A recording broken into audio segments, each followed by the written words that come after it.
Estamos aqui para mais um Coopercast, hoje com a presença do Dr. Bruno. Prazer receber novamente o Dr. Bruno. Hoje a gente vai falar de um assunto voltado ao agro. Bruno, como superar a crise no agro? Eu vou deixar você discorrer sobre esse assunto, porque embora você sabe disso, minha primeira formação é como engenheira agrônoma, eu acho que você tem muito mais propriedade para falar e discorrer sobre o tema. Legal, Dani. Obrigado. É muito prazer estar de volta aqui com vocês. Quando a gente fala do agronegócio, nós temos que entender que o agronegócio ele é um segmento que a gente podemos classificar como o principal segmento do país. Queira ou não queira, quem subsidiou o Brasil durante a pandemia, em que a indústria, o comércio e os prestadores de serviço estavam ou com a atividade paralisada ou devagar por conta das medidas governamentais de restrição à circulação, foi o agro. Então, quando nós olhamos todo esse retrospecto do agronegócio e nós podemos afirmar isso categoricamente que o Brasil ele é eminentemente agro. Então, a gente tem que ter um olhar especial para o agronegócio. E por conta de questões climáticas e até mesmo decorrentes de guerras ocorridas no Oriente Médio, guerras ocorrendo no leste europeu, até mesmo por conta desse pós-pandemia que houve um aumento dos insumos, embora o agro ele fosse, entre aspas, o nosso super-homem durante a pandemia, esse super-homem passou a ter uma criptonita. E essa criptonita hoje é a possível quebra de safra. Falo possível, mas sendo um pouco otimista. Ou melhor, quase nada otimista. Porque corre o risco, se não vai ter mesmo, a quebra de safra para a agricultura. Isso eu estou falando só no ambiente da agricultura. Porque na pecuária o pessoal já está com um desgaste financeiro desde outubro de 22. É que uma coisa influencia na outra. Exatamente. E se a gente for parar para pensar, o agro é uma indústria a céu aberto. Uma indústria em céu aberto que movimenta milhões. Enquanto a gente vai numa indústria, num prestador, num comércio que é 1.000, ali qualquer tipo de movimentação é milhões. Então, é tanto para gasto quanto para retorno financeiro e produtividade na arrecadação de tributos e também levar isso para o mercado. E aí nisso, hoje, por conta principalmente do El Niño, que promoveu grandes alterações climáticas para quem está na pecuária, nós nos deparamos com um grande aumento do número de reestruturações de produtor rural. Só que aí todo mundo pode gerar um sinônimo de vou pedir recuperação judicial? Não. Isso, de forma alguma, isso não pode ser tratado como sinônimo. E aqui na Cooper, sempre é levado com seriedade e ética sempre o que vai ser oferecido como serviço. Porque nós nos deparamos com muito tipo de caso em que era uma mera negociação, só que para o advogado fechar o caso e, consequentemente, ter uma maior remuneração, ele acaba fechando um projeto de recuperação judicial. Então, ainda bem que a Cooper ela tem uma visão totalmente mais ampla, totalmente diferente de entender o problema do cliente, no caso aqui o produtor rural, mas nada se limita a ele, podendo ser para um clube de futebol ou um empresário, e entender o problema para poder aplicar o melhor remédio. E aí surge a seguinte pergunta: como superar a crise do agronegócio? Bom, a superação da crise do agronegócio, primeiro, ela passa por a compreensão do problema. Então, geralmente, esse produtor rural que precisa financiar a safra dele, ele vai fazer os financiamentos ou vai emitir CPRs, geralmente as físicas, mas nada impede que ele emita a financeira. Só que, atualmente, a produção dele não vai conseguir ter um ponto de equilíbrio.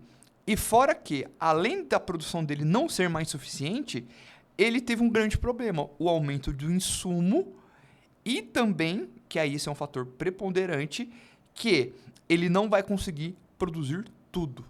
Então, eu tenho aumento do insumo, essa produção vai ser escassa e, por outro lado, o preço da saca, por exemplo, da soja, ela sai de R$200, 2 anos atrás, para R$90. Então, a conta não fecha. E, nesse sentido, surgem os mecanismos de reestruturação. E quando a gente passa pela compreensão desse problema, Dani, o que a gente tem que entender? Qual que é a dívida desse cara? Qual que é o problema desse cara? É igual aqui a gente iremos nos colocar na posição de médicos. Então, o médico faz a famosa anamnese. Então, aqui nós, como jurídico, como consultoria, vamos entender, qual é o problema desse cara entendendo e fazendo um diagnóstico. Então, o médico ele faz a anamnese, o jurídico ele faz o diagnóstico. Como? Vamos entender o seu passivo, quem que são seus credores.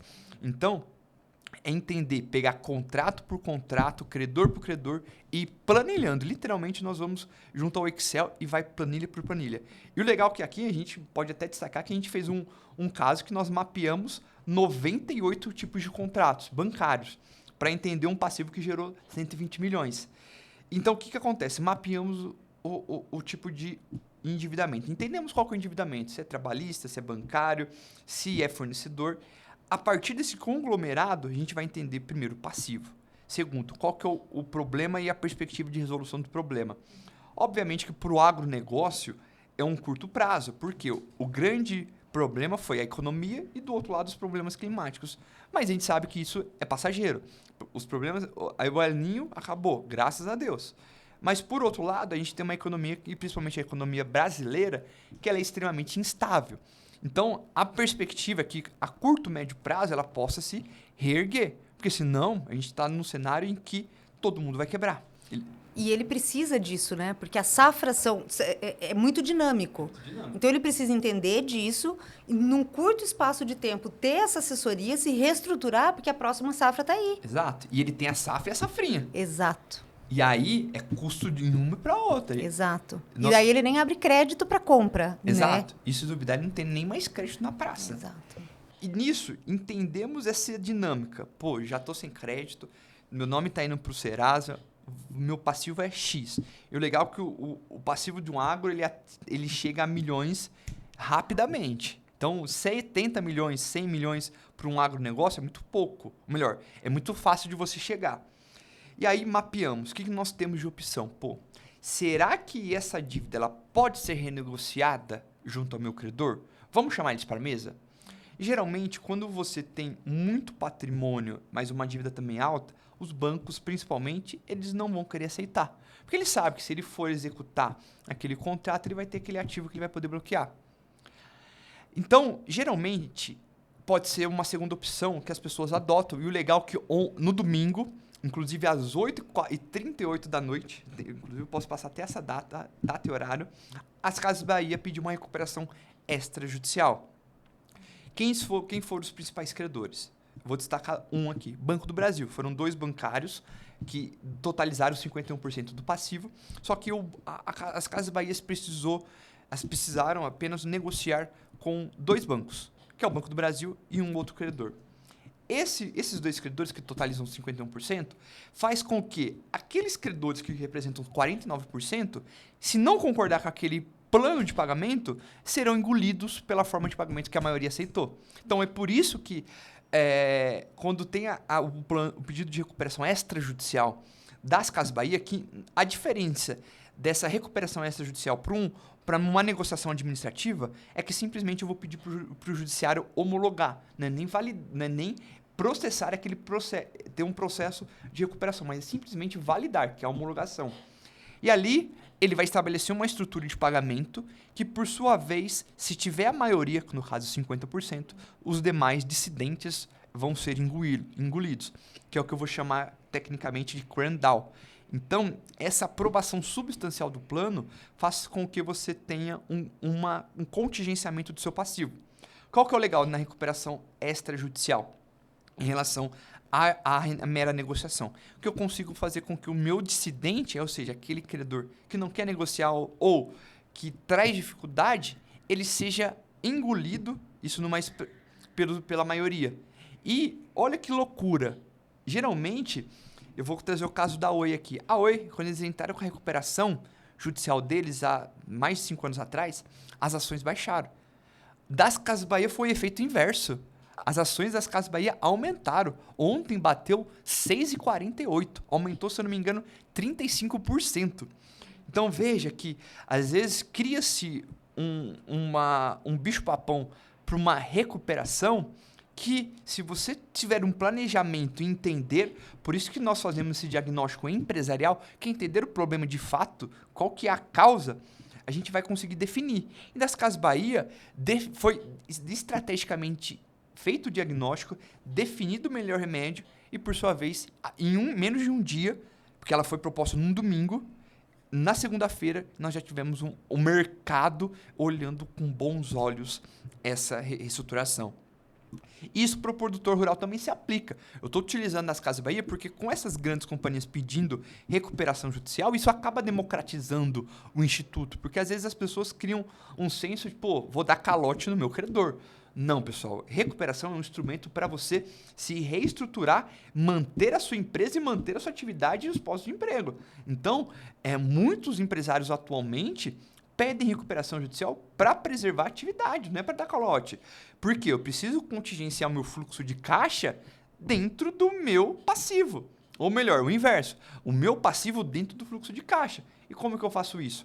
Uma mera negociação? Possivelmente você que deve estar tentando, certamente você não está nem sendo ouvido pelo gerente. Por outro lado, tem a recuperação extrajudicial. A recuperação extrajudicial é muito boa, mas nós temos que entender qual que é a quantidade de credores que você tem e como você quer chegar dentro desse passivo.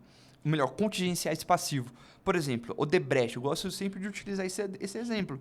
A Odebrecht ela foi uma empresa que pediu recuperação judicial não por conta essencialmente daquele problema do mensalão, mas porque ela queria vender bens para se reestruturar. Então ela utiliza de um remédio estratégico para poder fazer uma estruturação e, consequentemente, vender ativos sem que o próprio comprador tivesse algo que a gente vai chamar de sucessão, ou seja, fosse responsável pelas dívidas. E aí, por outro lado, não faz sentido uma recuperação extrajudicial. Na negociação, os credores não querem nem conversar. O que é possível fazer? A recuperação judicial. E a recuperação judicial, semelhantemente à extrajudicial, olha que legal, Dani.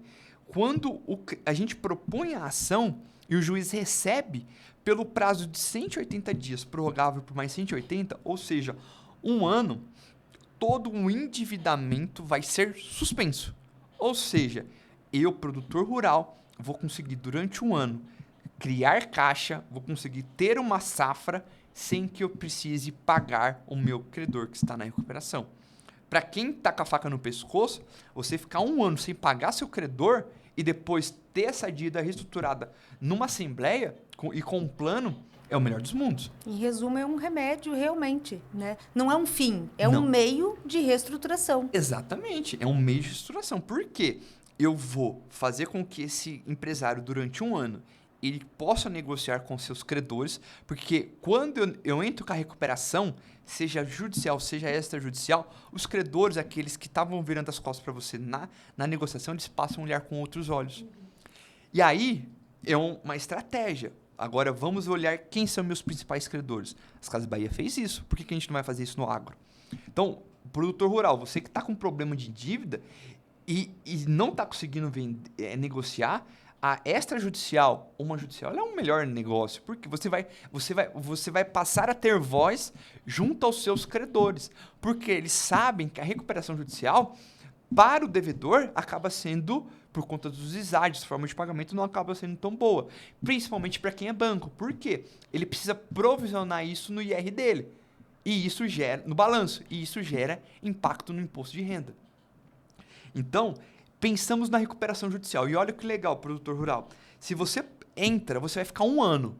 Geralmente, os planos de recuperação judicial, sendo extremamente conservador aqui na minha fala, eles obtêm um ano de carência. Ou seja, eu já tenho um ano que é a legislação, mais um ano que é do plano. Ou seja, eu fico 2 anos sem pagar credor. Ou seja, eu vou ter 2, 3 safras tranquilamente, e fora as safrinhas aqui.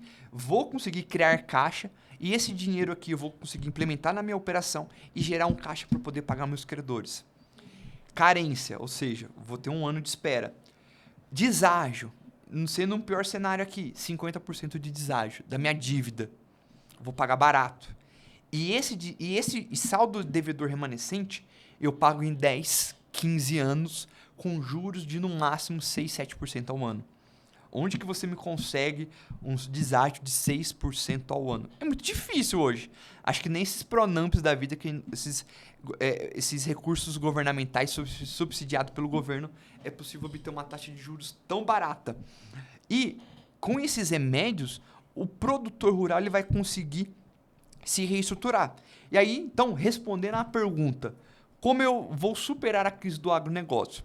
Eu tenho a negociação, eu tenho a recuperação extrajudicial e eu tenho a recuperação judicial. Eu posso falar que sempre eu vou pedir uma recuperação judicial? Não. Quem vende só recuperação judicial para todo problema está vendendo sonho. A recuperação judicial, sim, ela é agressiva? Bastante. Ela ajuda demais. Só que nós temos que ter sabedoria, é o que aqui é feito. Tem que ter sabedoria na hora de entrar com o processo, porque às vezes eu entro com uma judicial, mas eu posso negociar com o meu credor e fazer com que os demais sejam engolidos, que é o famoso corn down. Uma mera negociação, eu consigo fazer um contingenciamento desse passivo.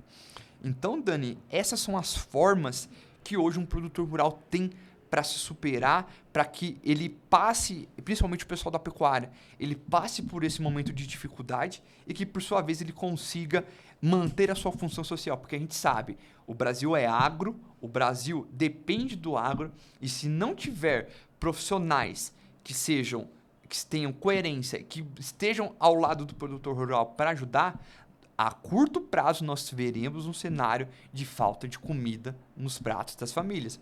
E geralmente quem vai ser o primeiro a ser atingido não é o produtor rural, muito pelo contrário, vai ser as famílias de baixa renda.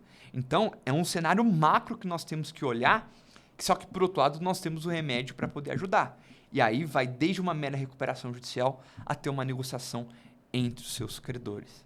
Super importante que você trouxe, eu acho que desmistificou um pouco a recuperação judicial, né? É um assunto difícil, não é um assunto fácil, não é um assunto de recorrência que nós temos tratado, né, constantemente, um assunto que está em pauta agora. Muito obrigada, Bruno, por ter desmistificado aí um pouquinho da recuperação judicial. E se alguém tiver alguma dúvida, direciona as perguntas para a gente que o Dr. Bruno vai estar disponível para responder. E aí, gostou desse assunto? Aqui no Coopercast, nós temos muitos conteúdos que podem te ajudar. Então, se inscreva no canal para não perder nada.